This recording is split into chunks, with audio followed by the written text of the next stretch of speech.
এ যেন বাড়ি নয়, আস্ত একটি ফরেস্ট। দূর থেকে দেখা যায় শুধু গাছ আর গাছ, তার পেছনেই লুকিয়ে আছে বাড়ি। এমনই অবাক করা কাণ্ড দার্জিলিং যাওয়ার পথে জোড়বাংলোর 14 মাইল এলাকায়। ছোটোর থেকেই গাছ লাগানোর শখ, আর এবার সেই শখ পূরণেই বাড়ি ভরে 100-রও বেশি প্রজাতির গাছের প্রতিপালন করছেন নিজের হাতেই। বর্তমান যুগে দাঁড়িয়ে যেখানে মানুষ শৌখিনতা বজায় রাখতে গিয়ে প্রকৃতির সঙ্গে ছেড়খানি করছে, সেখানে নিজের বাড়িতেই বহু প্রজাতির গাছ লাগিয়ে সেই গাছগুলিকে লালন পালন করছে দার্জিলিংয়ের 14 মাইলের সঙ্গীতা দিদি। এই প্রসঙ্গে তিনি জানান, ছোটোর থেকেই গাছের প্রতি তার আলাদা একটা ভালোবাসা আছে। তিনি যেখানেই যান বাড়ি ফেরার সময় একটি গাছ কিনে নিয়ে আসেন।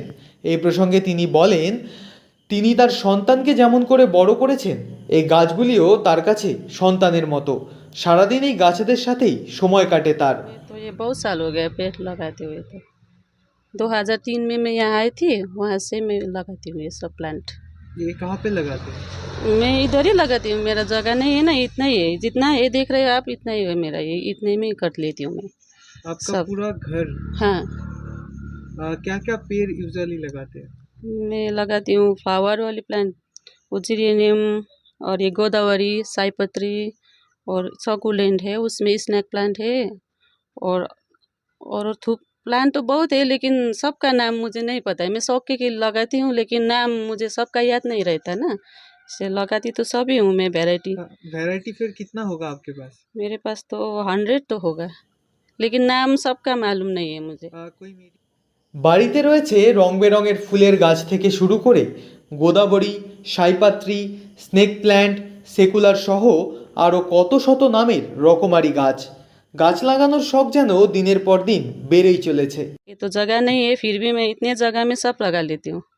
मुझे जो जो अच्छा लगता है मैं खरीद लेती हूँ, जो प्लांट मुझे दिखता है मैं लेके आती हूँ। मैं कुछ नहीं खरीदती, सिर्फ प्लांट ही खरीदती हूँ, और दूसरा मुझे शौक नहीं, इसका प्लांट को तो बहुत शौक है। পাহাড়ে ঠান্ডা বেশি হয়, ঠান্ডার মরশুমে যেসব গাছেদের ঠান্ডায় অসুবিধা হয় তাদের জন্য বাড়িতেই আলাদা করে একটি ঘর তৈরি করেছেন তিনি। এ বিষয়ে জানান, প্রকৃতির মাঝেই গাছেদের সঙ্গে থাকতেই ভীষণ পছন্দ করেন তিনি। প্রকৃতি প্রেমীদের কাছে তিনি যেন এক অন্যতম নিদর্শন। দার্জিলিং থেকে সুজয় ঘোষের রিপোর্ট, লোকাল 18 বাংলা।